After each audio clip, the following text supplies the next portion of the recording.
મિત્રો, જ્યારે આપણે પ્રાણી સંગ્રહાલય એટલે કે ઝૂમાં જઈએ છીએ ત્યારે આપણને અપેક્ષા હોય છે કે તેના પ્રાણીઓની ખૂબ જ સારી રીતે દેખરેખ થતી હશે, પરંતુ આજે એક એવા સમાચાર આવ્યા છે જેને બધાને હચમચાવી દીધા છે।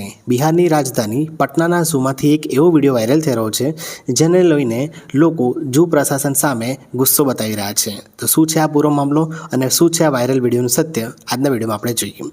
મિત્રો, બિહારની રાજધાની પટનામાં આવેલ સંજય ગાંધી જૈવિક ઉદ્યાનમાં જેને લોકો સામાન્ય રીતે પટના ઝૂ તરીકે ઓળખે છે, તેનો એક વિડીયો હાલ સોશિયલ મીડિયા પર આગની જેમ ફેલાઈ રહ્યો છે। આ વિડીયોમાં ઝૂમાં રાખવામાં આવેલા એક વ્હાઇટ ટાઈગર એટલે કે સફેદ વાઘની હાલત ખૂબ જ દયનીય અને ખરાબ જોવા મળી રહી છે।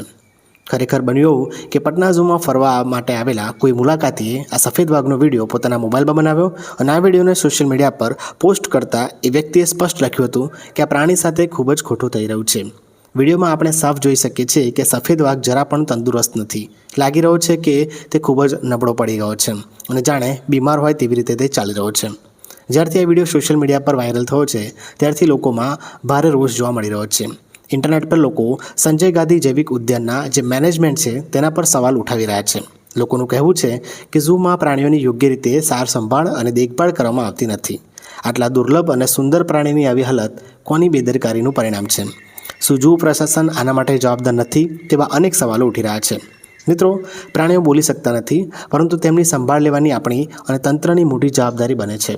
સરકારે અને ઝૂ પ્રશાસને આ વાયરલ વિડીયો અંગે તાત્કાલિક તપાસ કરવી જોઈએ અને આ વાઘની યોગ્ય સારવાર કરાવવી જોઈએ। તો મિત્રો, આ સમગ્ર ઘટના વિશે તમારું શું માનવું છે? શું તમને પણ લાગે છે કે પ્રાણી સંગ્રહાલયમાં પ્રાણીઓની દેખભાળમાં બેદરકારી રખાય છે? તો તમારા જે વિચાર હોય એ નીચે વિડીયો નીચે કોમેન્ટમાં જરૂરથી જણાવજો।